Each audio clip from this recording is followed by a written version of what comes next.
And welcome back to the Dynasty Locker Room Podcast. This is episode 13. I'm your host, Nation, and we'll be rounding out our top 300 Dynasty baseball players for the upcoming season here, looking at 1 to 50. With me today, I got Tessmonster and Tyler again. Tessmonster, what do you got going on?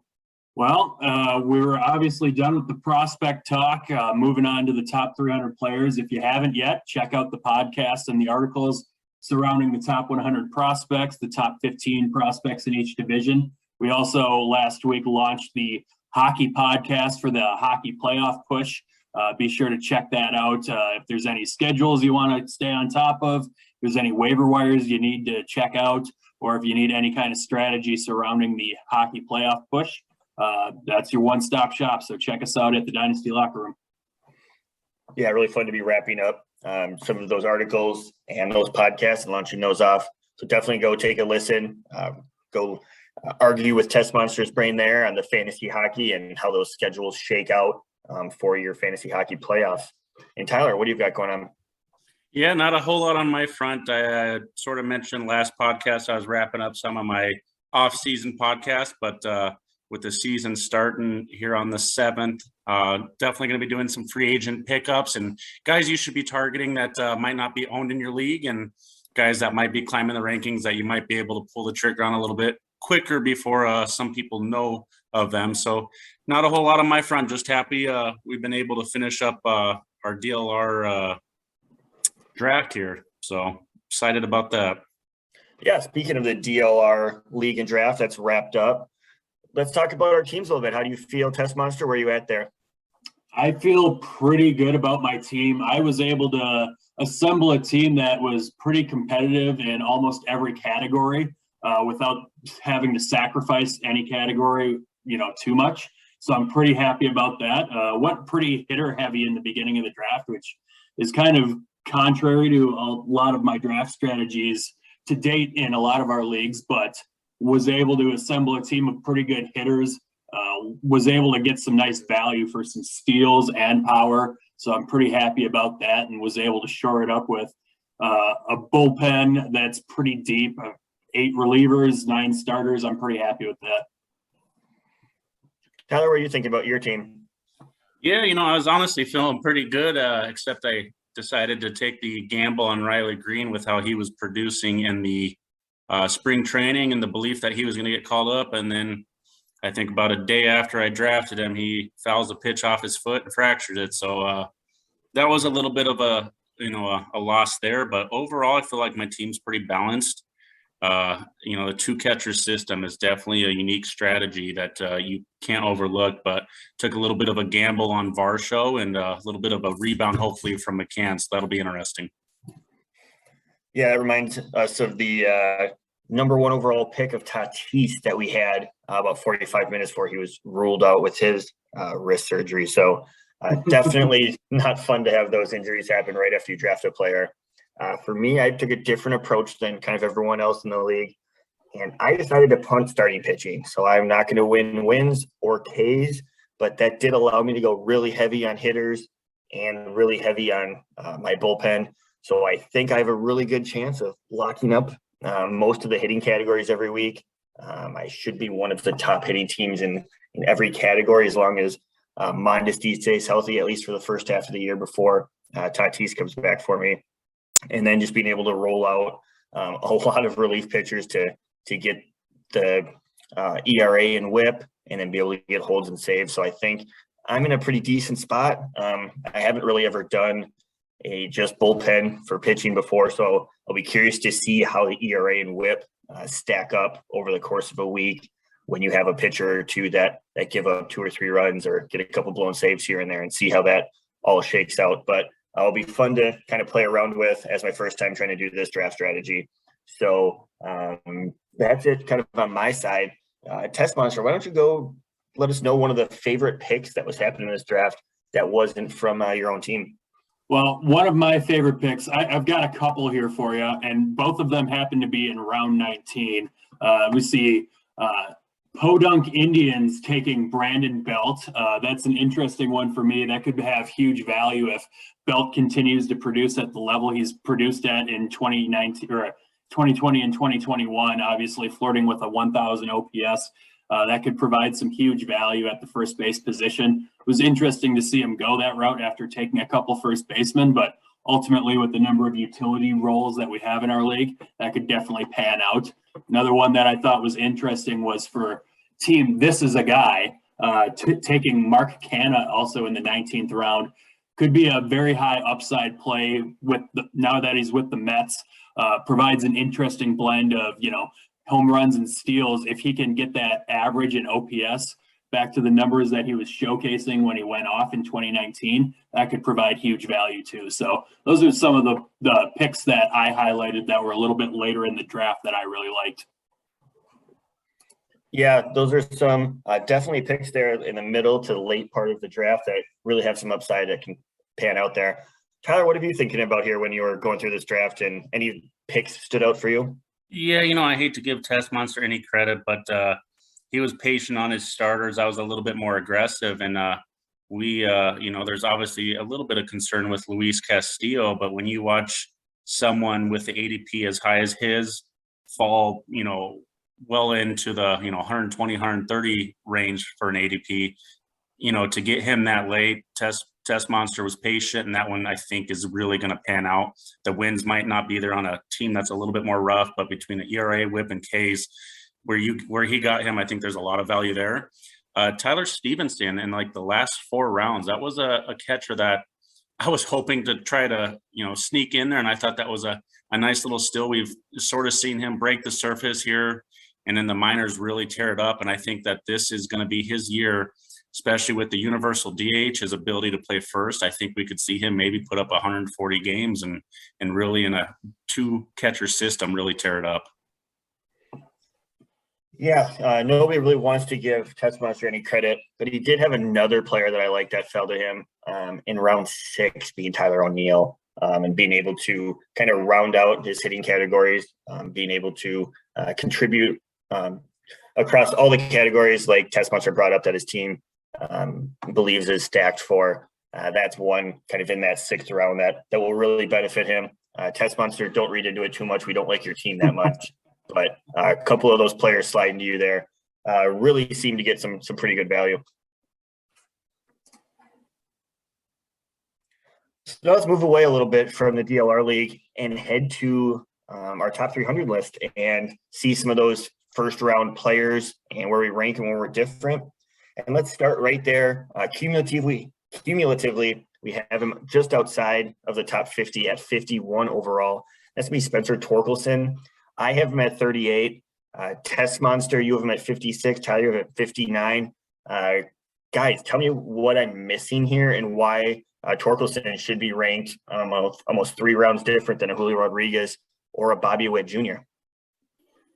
I think for me, we've talked at length and in depth on the Prospect podcast, talking about Torkelson, Bobby Witt, Julio Rodriguez, Adley Rutschman, all the top prospects. I think the biggest area here where I'm pumping the brakes a little bit is the fact that Torkelson doesn't contribute to all of the categories, which we see Julio Rodriguez do.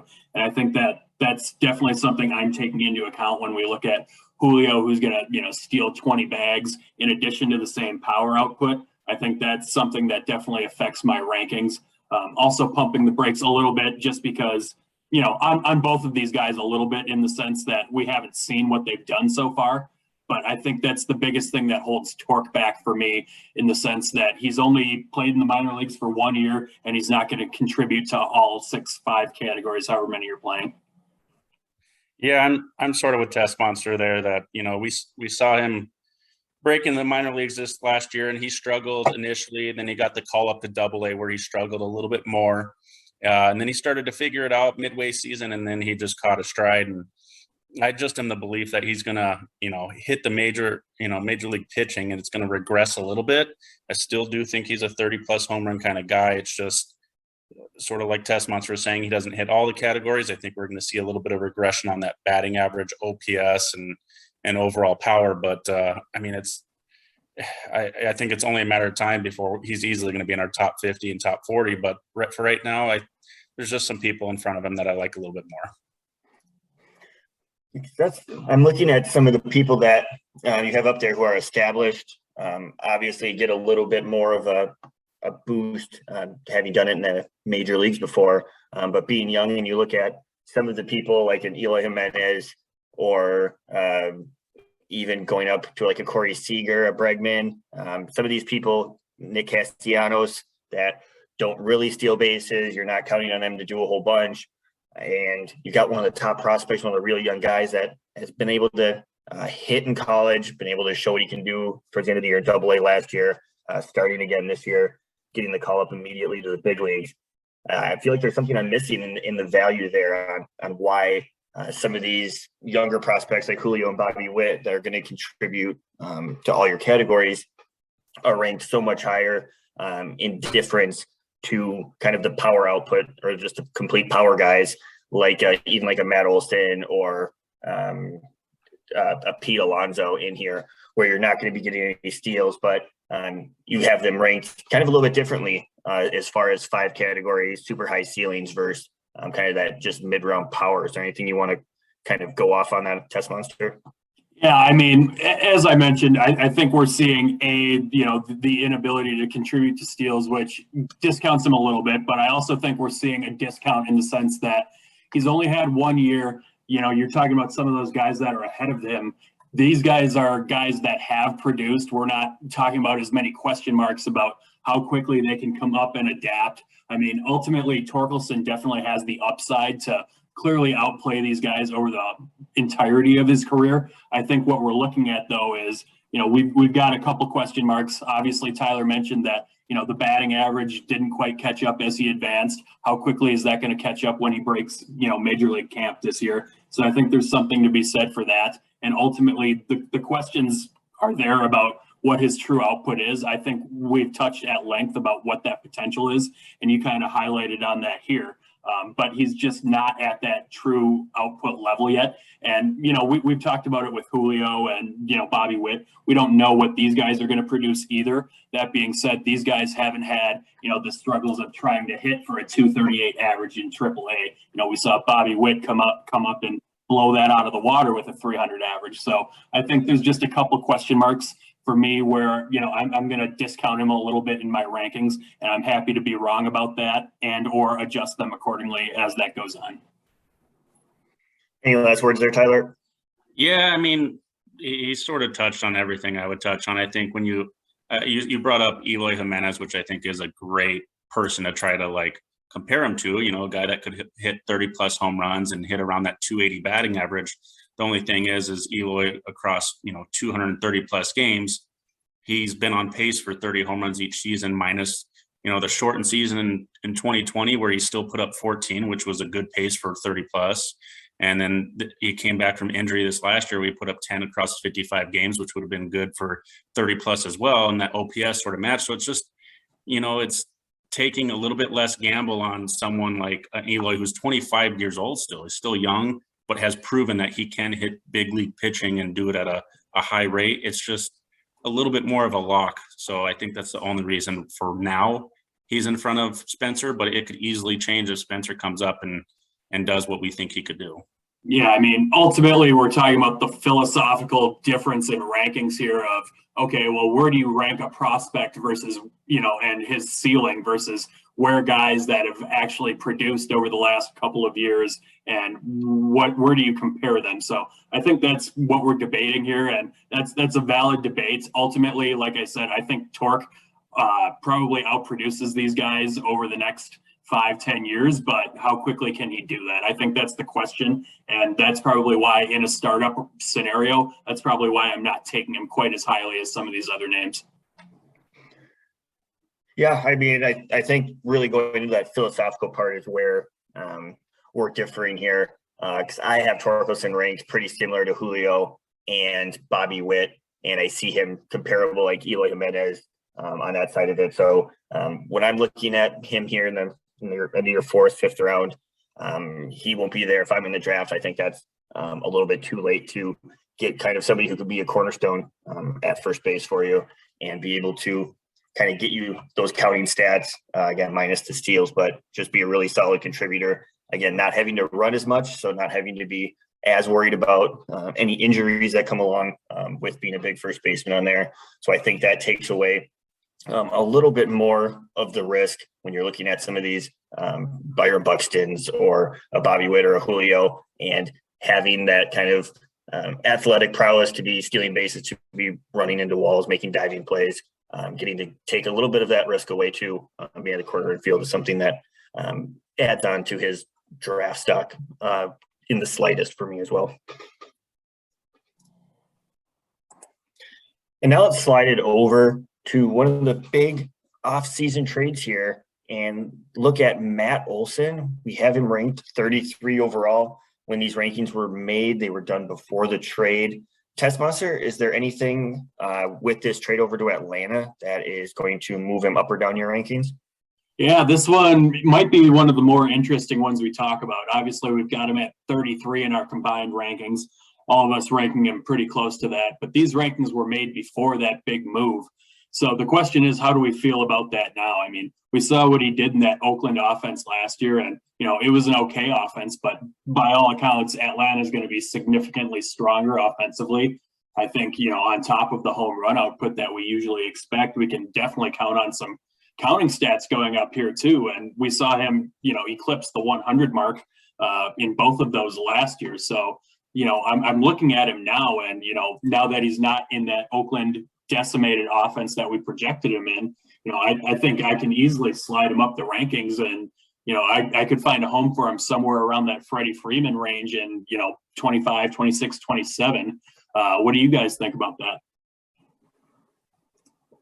Yeah, I think you're pretty much on pace there. I think, especially with Acuna, once he comes back, I think that, you know, that RBI run production, he easily could, you know, surpass the 100 mark easily in both of them again. You know, I think from what we saw from him last year, I still think if you're drafting him, you're just hoping he can repeat that. I don't think there is a much higher ceiling than what he actually hit, but I think 40 home runs, he can easily hit that. And I think that offense is going to allow for him to not have to do it all. So I think we could see just a very consistent 100 season from him again. Tessmonster, are you saying that you think he's going to build and exceed kind of his run and RBI totals from last year? No, but in the sense that, you know, when we compiled these rankings, you know, we were projecting him in an offense that no longer had a Matt Chapman and some of those other pieces that were there last year. And so to put him in an offense where he could easily replicate those numbers, if not, you know, flirt with a higher potential, I think that's what really drives him up for me. So in the sense, I'm not saying he's going to hit 50 home runs with, you know, 120 runs scored and 150 RBIs, but I certainly think that he could replicate that and maybe do a little bit more. I think that's a very real possibility. So in the sense that he's not going to have the projected Oakland output, I think that's a very good chance. I think that's interesting. I think for me, I think I'm keeping him about the same spot. I think last year would be kind of his ceiling of what I was thinking as far as being able to hit left and right hand pitching. And I don't really see any progress being made. It's obviously going to be nice for him to be in Atlanta. But in my initial rankings, I assumed he was going somewhere outside of Oakland, and it was going to be a pretty good offense that made a move for him, with the rumors of the Dodgers or the Yankees being involved in there. So for me, I think I keep him, again, kind of in those low 30 rankings, and being able to expect some counting stats, but maybe a little bit of regression in kind of the batting average and the OPS on that side of it. Tyler, what do you think about that? I think a big thing to factor in that, you know, Tessmonster might be correct with is he is going to a stadium that's going to be a little bit more favorable for him too. So, you know, it wouldn't be surprising if, you know, we see him put up the most home runs he has in a year if he stays healthy. So I think that could be a little bit of a factor too that, you know, can't overlook. Yeah, definitely really interesting to see us all originally ranking him between 32 and 34.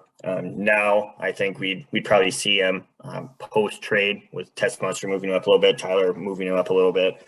You'd probably see him 26 to 32 in that area, so probably moving him up just inside of our top 30 or right around 30.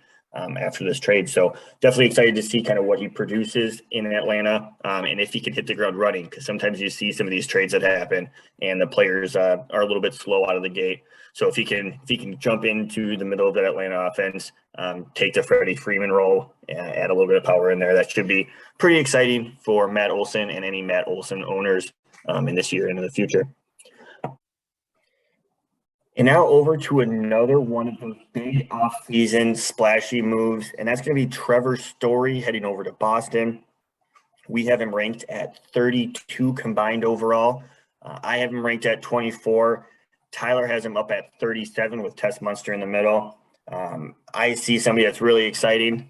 Had a little bit of bad luck on some batted balls last year, not leaving the yard. If even a quarter of those go out, he has probably another, 8 to 10 home runs. I know in the first month of the season, me and Tessmonster were watching some games, and at one point, I think he had 12 balls or 13 balls that would have been out in 90% of the stadiums. So if you add that on and go into a better lineup here in Boston, I see the ceiling, and especially now being able to move over to second base and add that eligibility there for him. Tyler, you have him ranked the lowest. What's your holdup on him?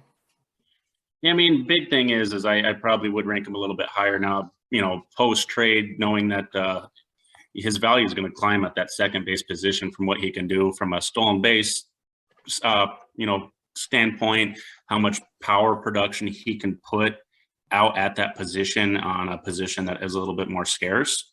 I think, seeing that batting average, regress a little bit and that power regress a little bit, I think it was a little bit of a scare factor for me when, we're seeing him finally leave Colorado. What's that power production going to look like if it was already out, a little bit declining this last year? So I think there is just some hesitation that, and mind you, this was him playing that shortstop position. I just saw a lot of people that I wanted to rank a little bit above him, but post trade, if I had to re-rank him, I thought probably put him right around where Tessie is at 32, 33 spot. But I just had a little bit of concerns after this previous season.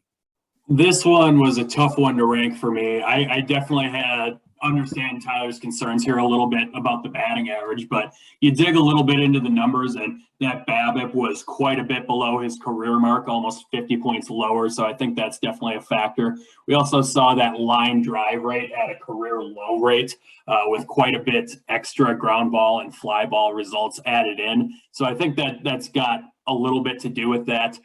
On the whole, we're not seeing, a totally different batted ball profile here. We're looking at a guy that basically has the same barrel rate, same exit velocity that he's shown in previous years. So I'm willing to buy into Nation's narrative here a little bit. Bad season, bad batted ball results. I think that's a big factor. Moving over to Boston, obviously you're going to have stronger hitters around him. That should do some nice things for his counting stats. Should see some nicer run scored. Obviously, he only had 88 last year. I wouldn't be surprised if that's in the 100 range. Obviously, we expect that RBI total to be above the 75 he posted last year. So I think he's in for a nice rebound year. It'll be interesting going forward, seeing how much footwork stealing is in his game. Obviously, we only saw him swipe 20. That's been about the average for him over the last couple of years. Be interesting to see if that slows down as he progresses in his career. But ultimately, I think there's a nice rebound in store for him, and I think he's ranked about where he should be given the players around him. I will say one nice little thing about him playing at Fenway too is, with his launch angle, that Green Monster is, I don't think, going to be a problem for him to clear. So that had to be a little bit of a factor in their mind with his launch angle that hit him as a righty. I think that's going to bode well for the Red Sox. Yeah, I was going to also mention that Green Monster kind of in left field there for him. A lot of those balls that were warning track flyouts last year, a lot of those hard hit line drives that got to the warning track are now going to be nice little doubles. And he does have hit a lot of those towering home runs. So you'll see a lot of those big flies being able to just creep out of the Green Monster there. And I know personally, I drafted him in our DLR league, and I was ecstatic to get him in round 4 at pick 44. So I will be banking on a big rebound year from him, and excited to see him kind of wherever he gets placed in that lineup. I know right now they're talking about having him hit 6. If he goes and hits 5, 2, there's just a lot of potential in there to be able to get those counting stats. So and seeing him transition to second base, we'll see if that takes any effect on him mentally as he tries to rebound this year. But definitely a storyline to keep in mind as we move forward with Trevor Story. I see what you did there. Now let's head over to one of the more, I guess, interesting or dynamic players in our rankings, and that's going to be Mookie Betts. You've heard me and Tessmonster bring him up in our initial podcast that we're a little bit lower on him. As a group, we have him ranked at 29 overall. Tyler, you have him up at 24. Tessmonster, I know we've been through this before, but we're here. Again, Mookie Betts is in our rankings. I was forced to pick him in our DLR league. Tell us what there is here. Yeah, I mean, there's just so many things that come into play here, and there might not be a player we've touched on more ad nauseum with the number of red flags here. Obviously, the stolen base numbers are trending down. The batted ball numbers are trending down. The counting stats are trending down. So there's just enough here where I was very gun shy, and I was very happy that I didn't have the trouble of debating whether or not I needed to pick him here. I'm glad Nation took the ball there and ran with it. Just not a guy I'm really excited to have. Especially, projecting it out over the next 5 years. He's just not the player he was in 2018. If you think that's the guy you're getting, you're overdrafting him. If you're, projecting him for the player he is, you're probably not going to get him. And so that's why I have 0 shares. That's probably why I'll never have any shares at his current market price. And so this is definitely not a guy I'm real excited about.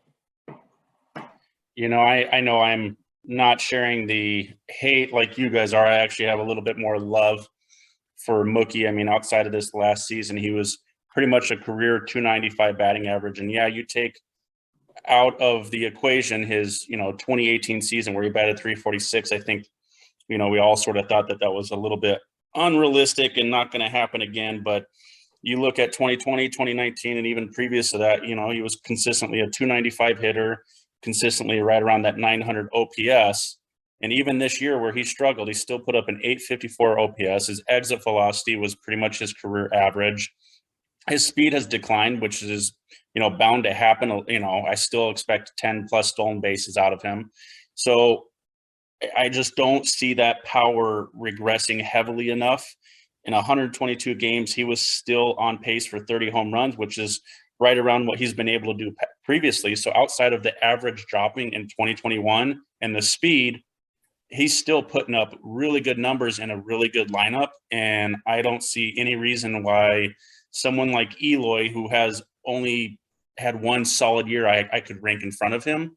So I give it to Mookie Betts. He's one in front of Eloy for me, and I think very comparable to Luis Robert. So that's I'll sort of bring it up to you, Tessmonster. I know we've been talking about doing a shot bet because of how much we disagree, but what do you think?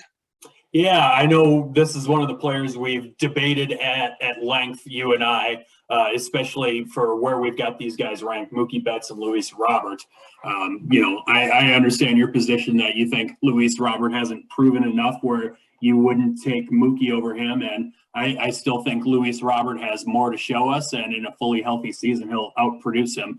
So I think this is one of our bigger shot bets and what's all involved in it. So I think we came to an agreement that this would be a monthly recurring shot bet in both points and roto formats, since I know you're more of a points guy. So monthly points totals and monthly 5x5 category totals, and the loser takes a shot bet. Is that where we're at?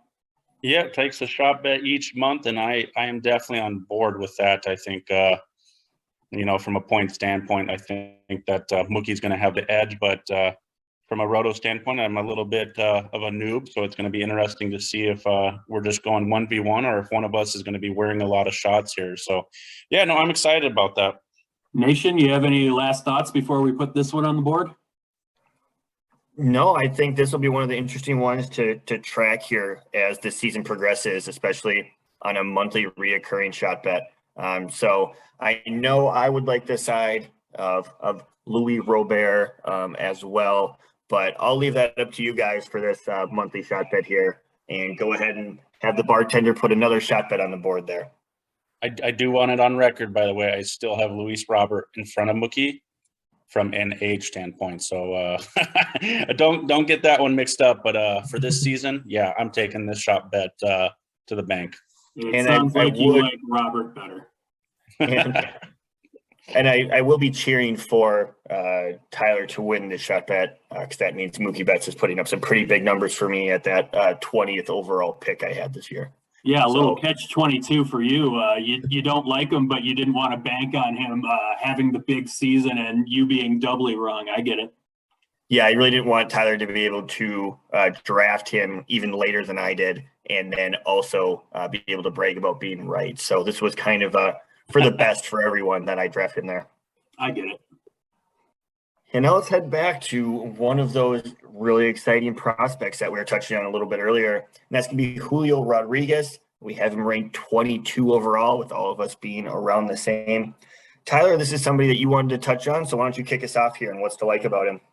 Yeah, I mean, we watched him this spring training just absolutely mash. I put up a .424 batting average across 37 plate appearances, 3 home runs. Even managed to swipe 3 of 4 bags. I mean, it was a big question mark when spring training came. Was he going to be able to hit some top caliber pitching? And they put him out there in the starting lineup almost every spring training game, and he stood up to the challenge. He got the call up to the big, so I'm excited to be able to see him actually in his opener against the Twins here this upcoming Thursday. So I'm pretty excited about that. But from a actual fantasy value, not just a me oohing and awing about how good he is, this is someone that's going to hit all, 5 categories if you're in a 5x5, 6 categories if you're in a 6x6. He does it all. He's going to most likely swipe 20 plus bags, has 20 to 30 plus home run potential. I see an easy 270, 280 batting average. He's got the hit tool to really match that. I just don't really see much going wrong for him going into the season. We watched Kelenic for the Mariners debut last year and had some struggles, but that, there was a lot of belief that he would struggle against, higher level pitching. So I don't think Julio's going to have that problem. And I think, where we have him, his draft stock's only going to climb after this year. Tyler, would you say this is a guy? This is a guy. That's indeed what I would say. Yeah, I mean, there isn't much left to say about Julio that we haven't said already. Obviously, touching on him quite a bit in the Startup podcast, talking about him in the Top 10 podcast. Julio is a guy that I mentioned earlier in comparison to Torque. He's going to touch on all those categories like Tyler mentioned. Sky is the ceiling. We were talking about some of these prospects, and Julio's ceiling is MVP, not perennial, all-star. So I think there's a lot to be said about that. Obviously, him breaking camp with the Mariners as the starting center fielder, I think that's very exciting. I know Nation's going to be watching almost every broadcast just because he's one of his favorite players, just to see what he does. Definitely a true 5-tool guy. Be really exciting if he can hit the ground running, maybe make some noise, not have some of those early season struggles and mid-season struggles that we saw out of Jared Kelenic. So it would be a nice story if he can hit the ground running, put up some numbers. And, we've been talking about the Mariners as one of these up and coming teams. If he can, hit the ground running, to say it again, it would really be a big boost for them as they try and run down this division this year. You have it right. As I didn't think I could get any more excited about Julio going into this year. And then he just goes off in spring training and makes camp. And I get to watch him against our Minnesota Twins in the opener. You just really can't get much more excited or hyped for what he's bringing to the table. I will probably have to be there on Friday and Saturday to see the Julio show. So Tessmonster, Tyler, feel free to join me in there, waving our banners and cheering for a little Julio Rodriguez. And now, after talking about some Twins games here, let's go to a division rival in the Cleveland Indians. And let's talk about Shane Bieber. I know, Tessmonster, you've had him near the top of your starting pitching rankings for Dynasty here. Let everyone know why he should be one of the first pitchers taken instead of, that back end of SP1s. Yeah, this was one that previously I had Shane Bieber ranked number 1, and there was a lot to love here. Obviously, we've talked about him being an ERA and WHIP guy. Obviously, him being able to pitch deep into games is huge for value, especially since the Indians aren't going to be as involved in some high-scoring shootouts previous to what we've seen out of that lineup. Ultimately, I ended up flip-flopping him and Corbin Burns. I think Burns has the higher upside for win totals, and their other, categories are going to be about the same, where I would flip-flop them, if only for a slightly different win total. Ultimately, there's a lot to love about Bieber here. There was the injury concern last year, and we saw him come back. I think ultimately he's going to be one of the guys in the conversation at the end of the year for the Cy Young, even if he can't post those win totals just because of how dominant he can be. We're looking at that high K rate, the ability to not dish out free passes like we've seen some of the other guys on this list do. Definitely still in the prime of his career, mid to late 20s, obviously a lot of baseball in front of him. So definitely a guy that's high on my list, and definitely not a guy I'm going to be shying away from drafting earlier in the draft for sure. Yep, I fully agree with you. When I look at my pitcher rankings, I got to throw Burns, just slightly in front of him. But it'll be interesting to see. You sort of brought up that injury. That was a little bit of concern of mine, and I know in our DLR draft, I was able to double dip and get him on that second pick, and there's a little bit of concern about that. But when you look at what kind of K rates he puts up, the ERA and WHIP he can provide, I mean, there's just a lot to love from a starter standpoint. And a Cleveland team that has sort of been pish posh together. I wonder if he's going to be able to put up the wins to really hit that last fourth category as a starter. So that is a little bit of a concern of mine. And I think that's why I might have him a little bit below you guys. But overall, I mean, he does it all well. And I think you said, Cy Young candidate from the AL. I mean, it's a perennial, Cy Young candidate. And I think he's going to, put those kind of numbers up again this year. It'll be interesting to see what Cleveland does. I know there was some rumors here about trying to lock up Jose Ramirez long-term, and seems counterintuitive to think that they're going to go ahead and double their payroll this year to lock up Jose Ramirez. But you have to be encouraged a little bit at the future. If they're looking to lock him up and not trade him and rebuild, that they will go spend some money and put a little bit better lineup behind him in the future. So I guess that holds out a little bit more hope for those win totals. But again, as Tessmonster has touched on Bieber in multiple podcasts, there's a lot to love here. Bounced back nicely from the injury last year, and a big future ahead of him. And over to a player that I'm surprised Tyler ranked so low, and that's going to be Mike Trout at number 12 overall, falling down outside the top 10 for all of us. Tyler, why do you have him ranked so low? I expect him to be your number 1 player.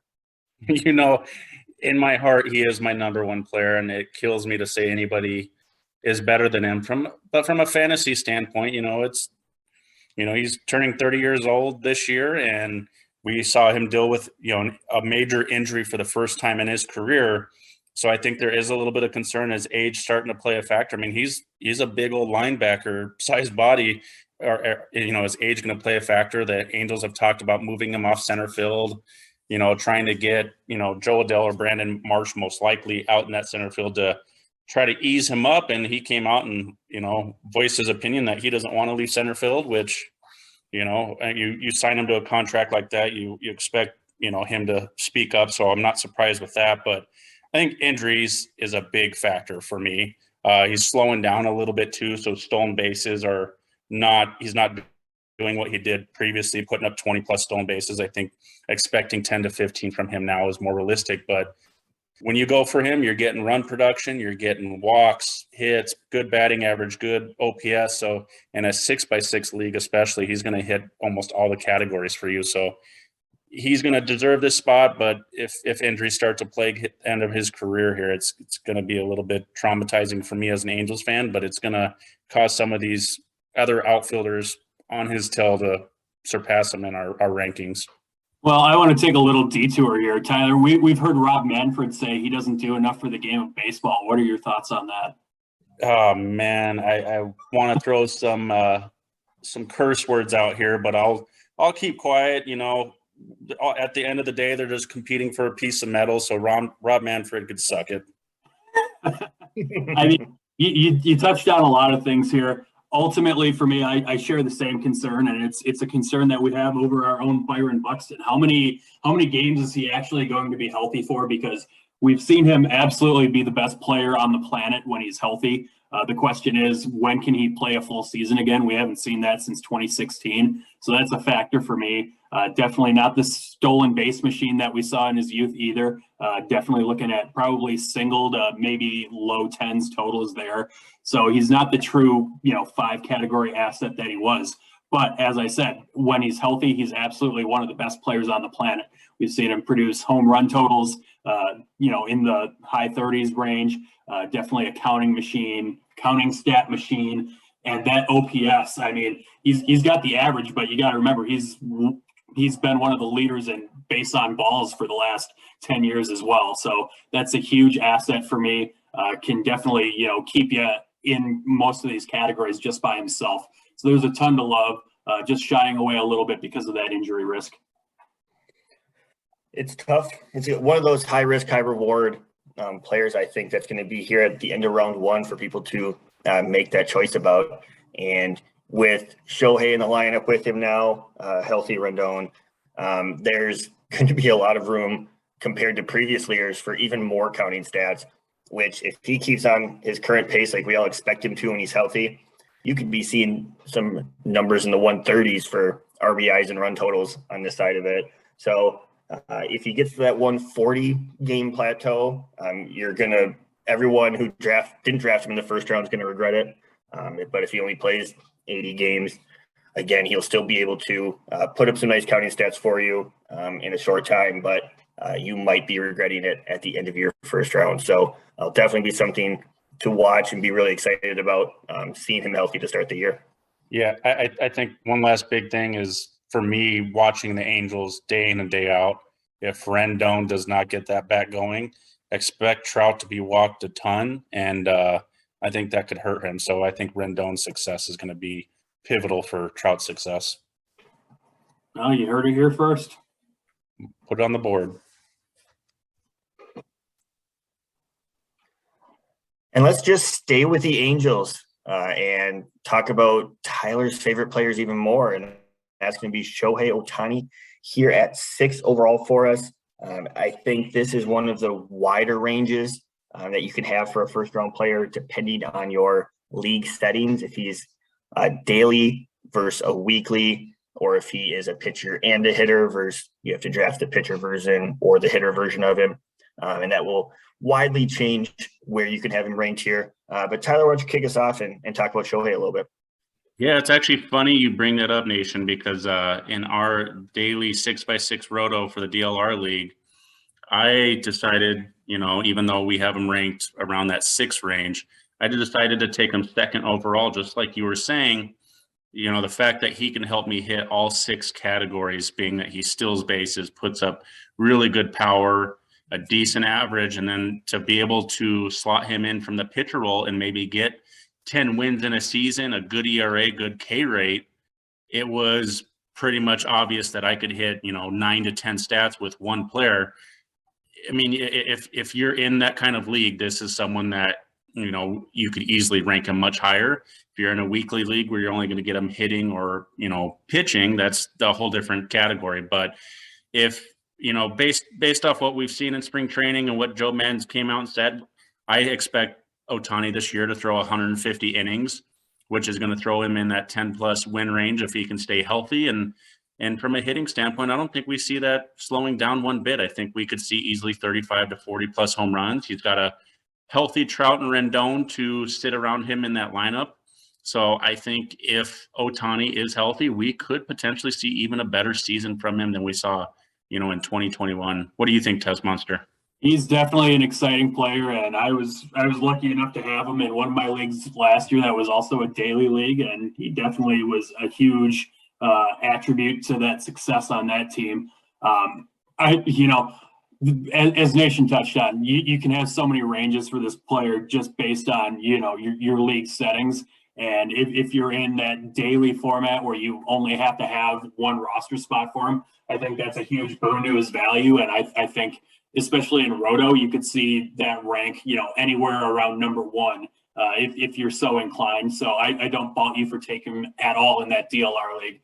A couple of questions I do have, and that's probably why I keep him around that 5-6 range is, A, how many starts is he going to get, and what are the quality of those going to be? Obviously, in the past, we've seen him not throw a ton of innings prior to last year, and it was, hit or miss what that success rate was. So if he can hit that 150 inning mark and still have similar success, toss that 3 ERA with the high K rate, it's definitely something I'm going to be interested in. But what happens if that success on the mound isn't there? So that's a question I have.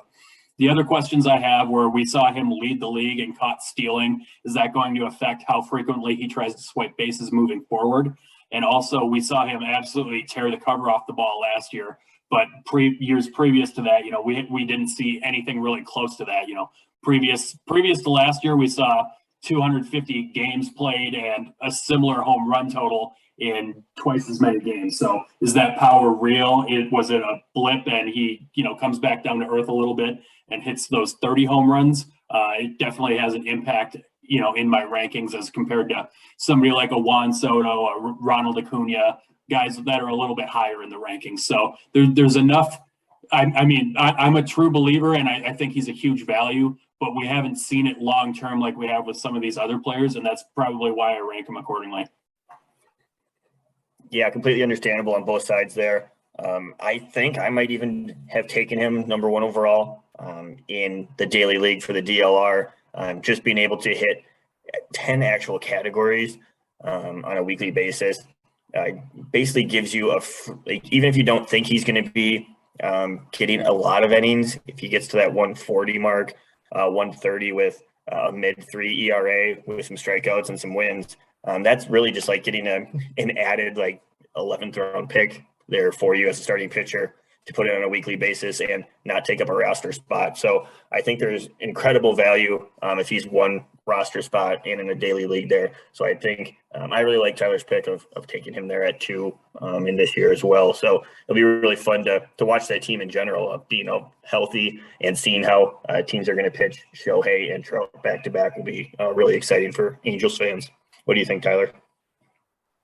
Yeah, I don't know how many years I can say it, man. I think this is our year, but finally going into 2022 healthy with the lineup. The rotation doesn't look great, but it doesn't look terrible. So it's exciting. We got some young guys in Marsh and Adele coming up. So I think there's a lot of excitement. And, Trout used to be the face of the organization, but it's starting to shift a little bit to Ohtani with everything he can do. And you sort of touched on a Tessmonster, is he only going to get 22, 23 starts again, or is Madden going to live up to his word and try to get 26 to 28 starts? So I think it is interesting. Health is going to play a big, factor in the Angels' success. So be exciting to see with these last 2 guys we talked about if they can live up to it. Yeah, definitely ended there on some high risk, high reward players moving forward. But sometimes that's what it takes to hit. If you're looking to play it safe in the early rounds and then taking some of those high risk players in later rounds, or vice versa. So it'll be fun to see how the DLR league shakes out, especially in the first couple of weeks, and then be able to kind of dive into it a little bit deeper there moving forward. But that's going to round out our top of the draft players we wanted to touch on here. So let's move over into the conclusion. And Tessmonster, what do you got here coming forward? Yeah, I think there's a lot of podcast material coming up. Obviously, we'll be touching on that weekly for the baseball end, but also look forward to another football podcast talking about some more rookies in depth with the NFL draft shortly on the horizon. It's April already, so looking forward to that at the end of the month, but also digesting some of the trades and free agent moves that have been made since the last podcast. So try and get on here with Jason pretty quickly and try and summarize some of our thoughts there. Obviously, a lot to go through. So that's going to be pretty exciting. Obviously, we talked about it at the top, but fantasy hockey playoffs are in full swing in most leagues. I know one of our leagues, Nation, the playoffs are next week, but nothing to sleep on there. It's a big time of year, seeding wise or battling through that first round. So lots of content there, whether it be waiver wires or continued schedule analysis. So looking forward to that. And obviously the weekly baseball content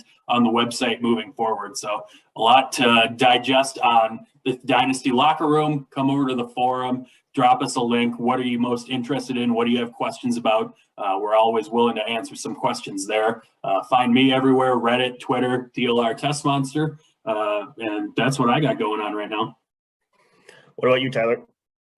Yeah, I'm excited for the season here to begin. I'm going to be looking at posting some weekly free agent pickups that you should be targeting, maybe even some prospects, like O'Neal Cruz that didn't quite get the call up to start the season, but could easily get called up early on in the season. So look to see, prospects to be aiming for, some free agent pickups. You can see me on Reddit or Twitter at FART0263. That's FART0263. But yeah, I'm very excited. Yeah, a lot of really interesting content coming up.